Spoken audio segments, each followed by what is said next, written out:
Welcome to another edition of the Allen Powell Show. Wednesday night, NBA playoffs is going on. SGA won MVP, and we will talk about last night's game. But right now, the game that's going on right now is Indiana and New York. The atmosphere is electric. One thing that I seen though, the Knicks weathered the pace of the Pacers. The Pacers pace usually wear people out, and I know it's only game one, but what it seemed like so far, and last time I checked, the Knicks was up about 7 to 8 points. So it's like they weathered the storm, and now I think New York is primed to win this game. But we all know leads don't last, and that pace will eventually get to you. So far, what are you seeing with Knicks versus Pacers? Yeah, man. Indiana was up by about 9 when I first got to the game because I was cooking dinner, and then I just watching the game more, and then I saw Cat hit a few shots, and the Knicks just get some momentum, and then Cameron Payne came in. He ain't really been hot. He didn't hit a few threes, and then they were able to get Brunson some rest, and Reggie Miller, and they were talking about, they like, man, they've never seen Brunson sit out the game so long. You know what I'm saying? Tibbs usually has him back in the game because they need him. This time he was able to get more rest than he thought. And you hit the nail right on the head when you said about the pace, because that's how the Pacers do. They run you out the gym. Them in OKC, that's their type of style. They try to wear teams down. Yeah, man. And then I'm looking at it like, so when I was looking at the first couple of quarters, some of the key people, TJ McConnell came in, made an impact immediately. Mitchell Robinson for the Knicks. Mikal Bridges, this is the best I done seen Mikal Bridges look since I think the Brooklyn days. Is when he was like the number one option. Like his jump shot looked fluid. I remember it was a time where he was struggling with his jump shot, but he looks. This is the best Mikal Bridges I done seen in a while. OG playing like the money he's getting paid for.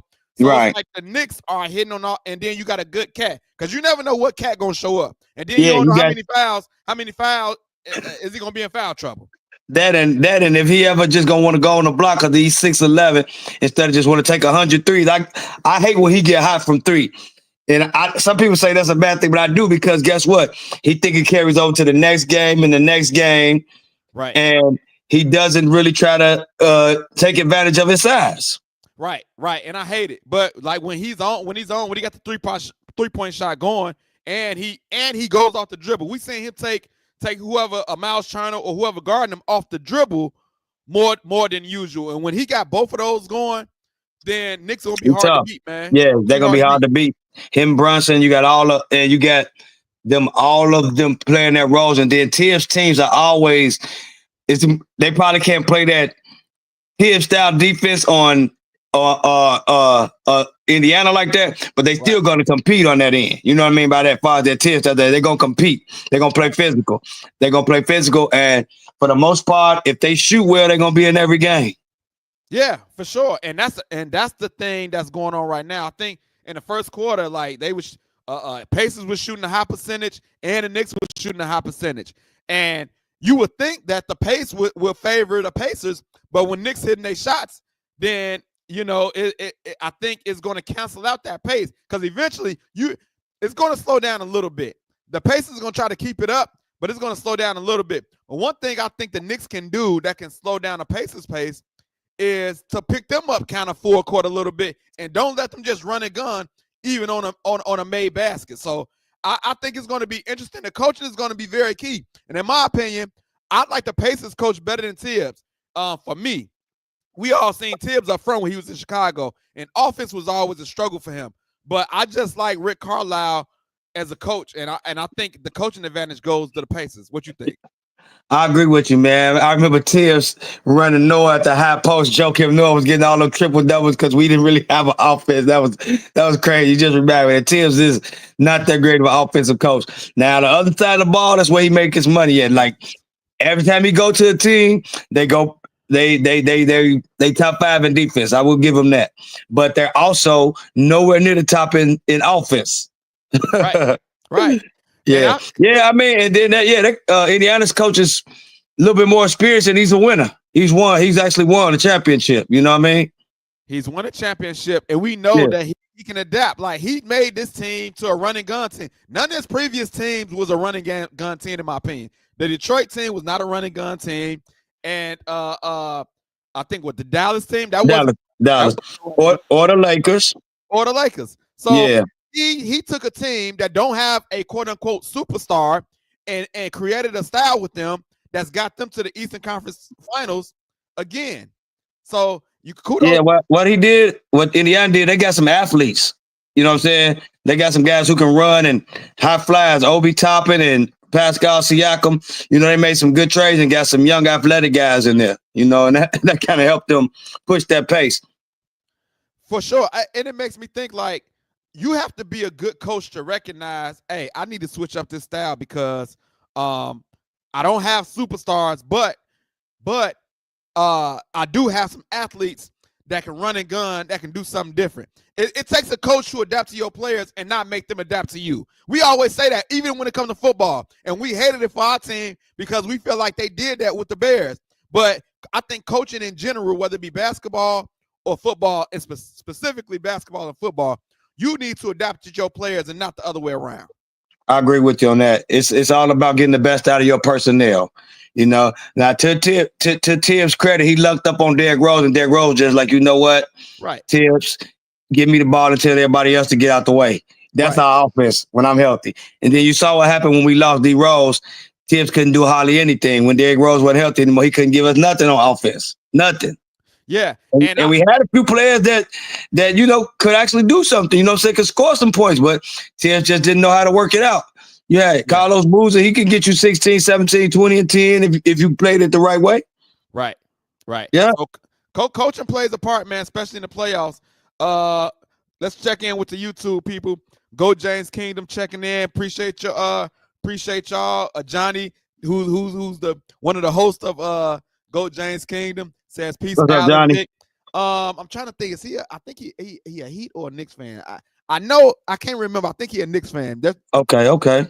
So good luck to him. It's crazy. I was just telling my buddies, like, historically, I've never liked neither one of these franchises. You know what I mean? Like, I've never been a fan of either franchise. But if I had to pick one for this series, I like the Knicks. Even though I think the Pacers have the better coach and they hotter team right now, I would like the Knicks. Now, could I lose? Absolutely. But I just like the Knicks in this series. So if I had to pick one. Yeah. You picking how many Knicks in how many games? I remember I told you I said last. I think this is a 7-game series. I think it's gonna be a 7-game series. Yeah. Man, I'm gonna pick the Knicks in 6. But this is a scary series because and you say Knicks in 7. I feel like them game 7s be tricky, bro. Them game 7s be tricky. They do. And so I'll be worried about a game 7. But I ain't mad at it. Mule checking in, Jokic fan, eat it. We're gonna talk about the MVP and all of that stuff. Go James Kennedy once again, telling the people subscribe. If you're not subscribed to our channel, go subscribe right now. We dropping content every week, Wednesday, 8 p.m. talking all sports. We got a request to talk about the flag football situation too with football, so we're gonna touch on that a little bit at the end as well. But right now, Knicks and Pacers. What's the score looking like right now? What you got? It's 59-64 Knicks, 109 left in the first half. Okay, so we still got some time in the first half, and it's a good game. The atmosphere is off the chain, bro. They came out to that Jay-Z bring them out. I said, uh-oh. Yeah. Well, I just look at these games and look how I want to give these guys like credit for being so skilled offensively that it's easy to throw up 70 points in the half. But I also just got to come to the realization myself that guys ain't playing defense as tough as they work. They playing defense nowadays because this is the type of game that they want. You know what I mean? Yeah. So I get it. Everybody who's tuned in, y'all give us y'all predictions, man. Who y'all got? Knicks versus Pacers in the series. Give me y'all predictions for the series. Vic got the Knicks. I mean the Pacers. Well, you said Knicks in 7. Knicks in 7, yeah. Knicks in 7. I got the Knicks in 6. My man, my guy, who a Pacers fan, ain't gonna like that. But we might try to go to a game in Indy because they tickets don't be too crazy. No, they don't. 'Cause I had a couple of guys that work with you and I. They going to Minnesota Saturday for game 3. Nice. Nice. Nice. Okay, well, we're going to keep an update on that game, but we do want to get to the game that happened last night. That's the Thunder and the T-Wolves. I was watching that game on a plane, but Anthony Edwards cannot just take 13 shots on the road. And listen, he played a great series last series when he was getting everybody involved, but the stakes are a little higher now, and on the road, you got to be more aggressive. You got to be more aggressive. You cannot depend on the others or your teammates to come up because you're trying to get everybody involved. You're the best player on the team. At home, you can do that. On the road, you can't do that. What's your thoughts about man. I looked up and I was paying attention. I'm like, man, he ain't done nothing in the fourth quarter. So I go look to the stats. I'm like, he didn't do nothing. Nothing. I think he done nothing in the fourth quarter, man. Yeah, I'm like, oh man, the game was tight.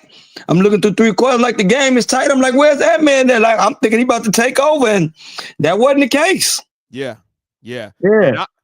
13 shots at 18 points. Julius Randle continues to ball out. I ain't gonna lie, bro. He been balling out the whole playoffs, which is a shocker to me because I didn't know who was gonna help out. Hey, bro. You and I just touched on it. Yeah. Offensively, he's been balling out. Guess what? He got out from underneath Tibbs. Yeah. That could be part of it. Yes, absolutely. Yes. Another aspect of the game, Alex Caruso's been balling too, bro. Oh yes, Alex Caruso defense, being Alex Caruso. This is why a lot of Bulls fans didn't want to see him go, but I get why the Bulls made the move that they made. Yes. But that's what he brings. Championship level experience, and he gonna always give you all. He will leave all those 6 fouls on the floor. He gonna play hard. He's gonna play hard every night. And this is what they got him for the playoffs. Like, we know he been missing time with injuries here and there, but this is what they got him for. He healthy. We saw him lock up Jokic a few times in the last series. Yes. He been all over the place, bro. Yes. He been all over the place. Yes, and, man. He's been hooping. So, and we see OKC defense, like they lock you down, bro. Yeah. They lock you down. And I thought the T-Wolves got some good defenders. Me too. I really thought like the T-Wolves could at least push OKC to like a 7-game series, man. If this is what they're going to get from Ant-Man, this may be over in 5, man. Well, Ant-Man is going to come out much more aggressive game, too. I hope so. I need him to. I need him to, bro, because he kind of screwed up my parlay last night, but that's another story. not the parlay. Oh, that's hilarious, bro. But he gonna come out much more aggressive. I think so. I'm definitely gonna run it back with him because he's always he's one of them guys. So I mean, he's not gonna have 4 or 5 bad games in a row. That's just not gonna happen. T Perfect on YouTube says Pacers in 7, so that's one person that's picking the Pacers. I hear you. I ain't mad at that pick as well. No, not at all. But I'll say this: not only do I think the Knicks is gonna win, but you also got to plan the fact. And I told this to my guy. We talked about this. Like, who do the NBA will want to see more in the finals? Would they want to see the Pacers in the finals or New York in the finals? I mean, in the number 2 media market in the world. Exactly. New York City. Exactly. Got them, baby. Yeah. Indiana got to overcome all of that. They got to overcome all that. I'm not saying it's not possible. Right. Yeah. You got to come over all of that. Back to the T-Wolves and Thunder series, bro. The T-Wolves only had 2 people in double figures. You ain't gonna beat OKC like that. No. At all. You got to score more than 88 points too, man. Like that they were, bro. They had like 70 through 3 quarters or something like that. Like they scored 18 points or something like that in the 4th quarter. You're not gonna win like that. No, not at all. And Julius Randle and Ant-Man the only ones in double figures. So Nas Reed, 1-for-11. He didn't show up.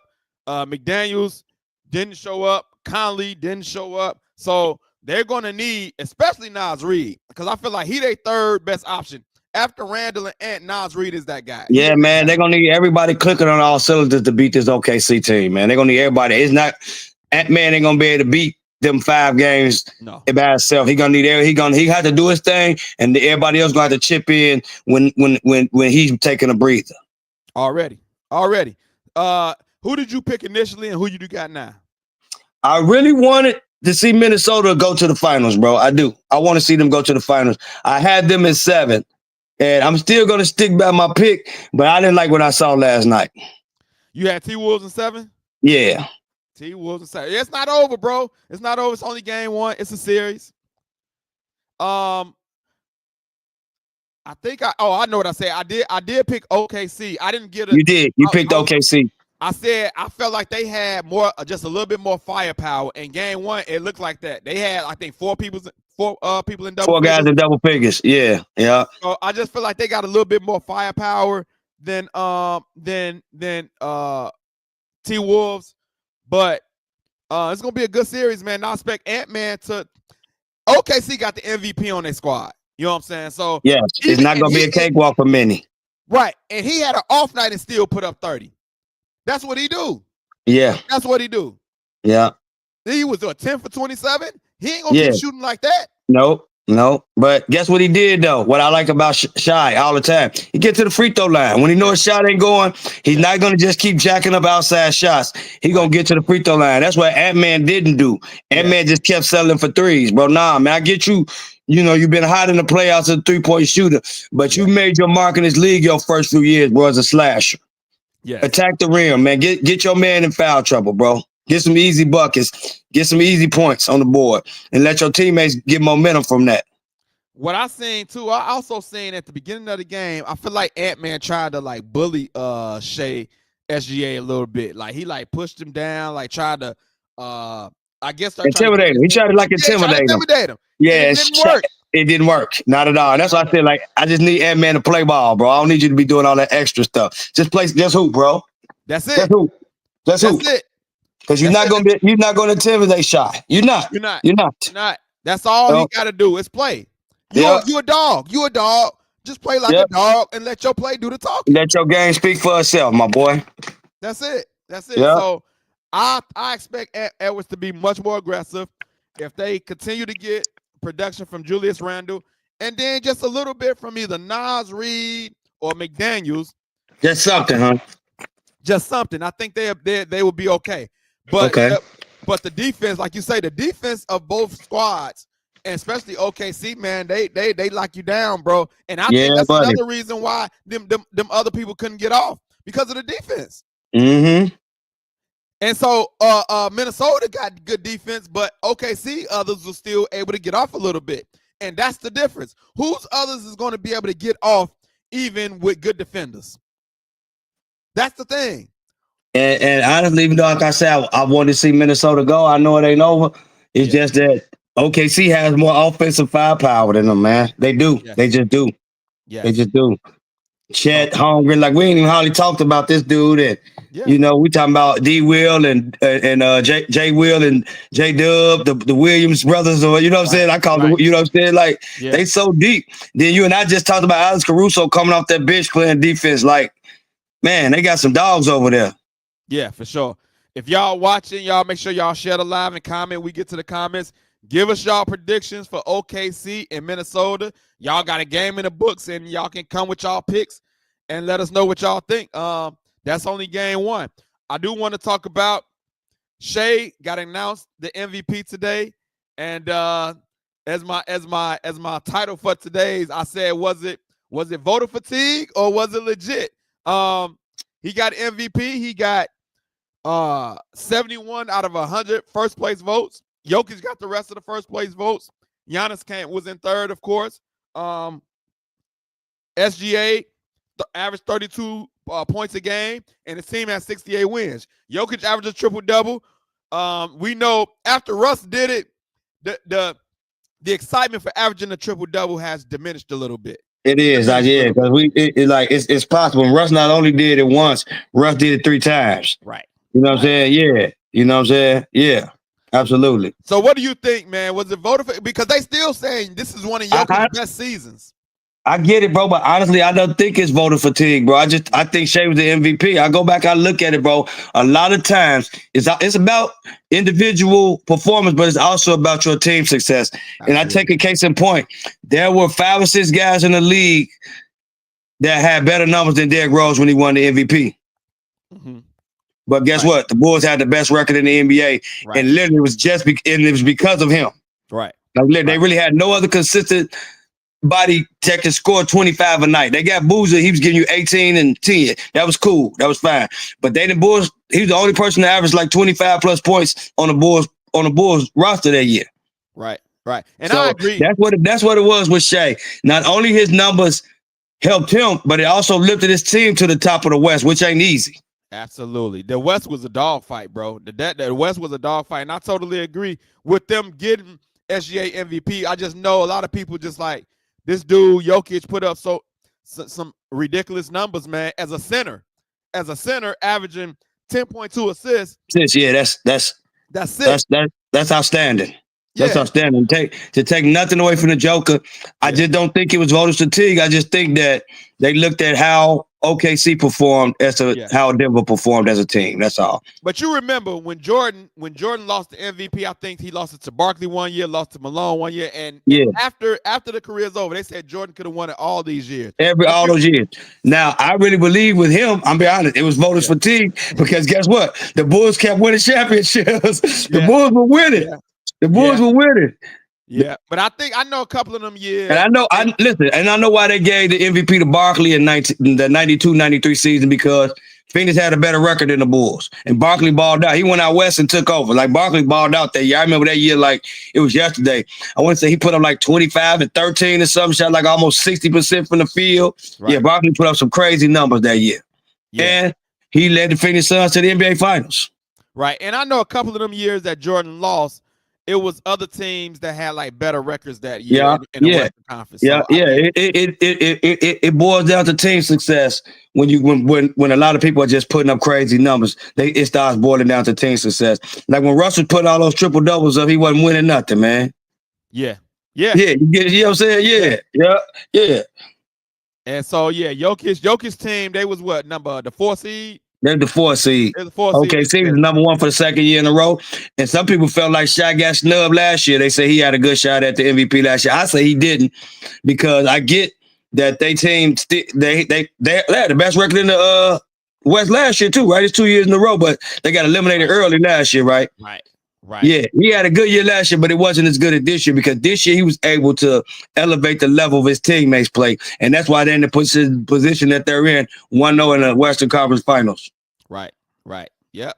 So SGA wins MVP. If y'all watching it, what do y'all think? Was it the right choice? Was it voter fatigue? Jokic averaged a triple-double again. We think it was the right choice.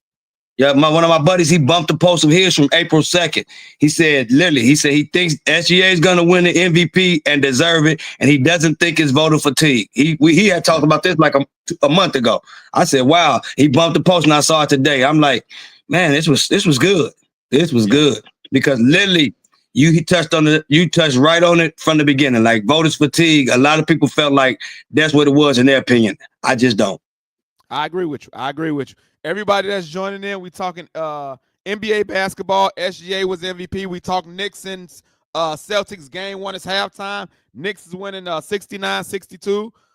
We talked about that, broke down what we saw so far, and then we broke down OKC and Minnesota game 1 last night, and the Thunder beat them 114-88, and Ant-Man only took 13 shots and scored 18, Julius Randle. So if y'all got more comments about that, bring them on. We'll get to the comments. We got a request to talk about flag football is going to be in the Olympics. And I think Justin Jefferson is real happy about that. So what are your thoughts about flag football in the Olympics? I don't have a problem with it, man. Like, anything to add a little bit more excitement to the Olympics, because there's only certain sports I watch. And I mean, you have really no kind of football in the Olympics. So adding some kind of football to it, I'm pretty cool with it, man. You know what I'm saying? Help the NFL grow globally, man. You know? My guy who asked us to talk about this, he said, flag football, not real football. So these NFL guys not entitled to a spot. So he like, listen, I guess if you're not going to play real football, you shouldn't get no gold medal for flag football. But like I said, when we first talked about this, we found out that flag football is very nationally known across the world. Across the world, Yeah. this is the thing. Yeah, and it's co-ed, and that's a lot of way for women to play football. You know what I'm saying? Without men's football, you know, hurting themselves and putting themselves in position like, you know what I'm saying, like men do, like rough and tough. You know what I'm saying? It's like co-ed is very popular among women. Yeah. Shout out to my guy Tex. He be talking about, I don't be reading his comments, but he must be going to the wrong places and putting them, because when I see the comments, we put them up there, we read it. You know what I'm saying? But shout out to my guy Tex, who wanted us to talk about flag football. And I read his comment personally from my text thread. Right. So he can't say that you're ignoring him now. He cannot say I did not mention this comment. But yeah, flag football. Of course we're gonna watch it. We're gonna see, you know, what's gonna happen. But it's gonna be interesting. Like, are we gonna be into it like real football because it's flag football? No. Yeah. We're going to get into it, but we're not going to get into it like it's real football. We're going to get into it like, okay, this good. This will do to real football cup. Right. Yeah. Also, we had some news. The tush push is not going to get banned. It missed it by 2 votes. They needed 24. They only got 22 votes to ban the tush push. They ain't get enough votes. How do you feel about that? Do you like to keep the tush push, or you want to get rid of it? Yeah, man. I mean, stop it. Do something to stop it. Find some kind of way to stop it. That's all. It's nothing illegal about it. Find some kind of way to stop it. Play stronger. Be tougher. I have no problem with it. I have no problem with it whatsoever. I wouldn't have been mad if they would have banned it, but I'm also not mad that they didn't ban it. Like, if they banned it, I would have been cool with it, because I understand, like, it's not a visually aesthetic to watch. Like, they want scoring and they want their athletes doing amazing stuff. The tush push is not amazing. You know what I'm saying? No, it's not. It's not. It's good old fashioned smash mouth football. Line yours up, line mine up, and may the best man win. And the NFL don't realize that's what y'all all about. So when it get down there, it shouldn't be no problem. But you want somebody to finesse. They want some finesse. Yeah, they want some finesse. I get it. They want finesse. And so that's why it's like, it's not aesthetically pleasing to watch, but I get it. I get it. Yeah, I agree with you. Like you say, you stop it. I heard somebody say, if you ain't got like 4 or 5 Vita Veas up front, then you in trouble. You know what I'm saying? Yeah, I mean, it is what it is. Don't let nobody get down on the goal line on you. I mean, that's all I can tell you, man. Listen, you remember the big Keith Trail and Ted Watson we used to have in the middle for the Bears, and you get some of them big boys in there, then you might stop the tush push. Yes. You know what I'm saying? Damn, you just made me think about Keith Traylor in that Jacksonville game I was at when they played against the Bears, and he got that interception, bro, and that man almost passed out. Hey, that was hilarious, bro. He did. Yeah. So, but look, man, we're not going to be here long, because we do have a game that's going on, man, that I want to get back to. But I did want to check in with the people. Remember, y'all can send stars to the Facebook. Subscribe to the YouTube. Tell y'all people subscribe. Follow us on Facebook, IG, and TikTok. Merches are always available. I got the Black Allen Powers hoodie on today. If you want to purchase some merch, message me, and we can get that out to you. But other than that, we're not going to be long tonight. We're going to get back to this game. But I appreciate everybody that's tuning in. Vic, appreciate you for jumping on as always. Man, bro, always, bro. Anytime you need me, you know how to get in contact with me, bro. I'm just a call away. Wednesdays, I'm doing the same thing you're doing for the most part. It's some sports on. I'm watching sports. Yeah. So I definitely don't have no problem hopping on, talking about it real quick, you know? That's what's up. Other than that, we're going to see y'all next week. We are out. Peace. We lock and load, Allen.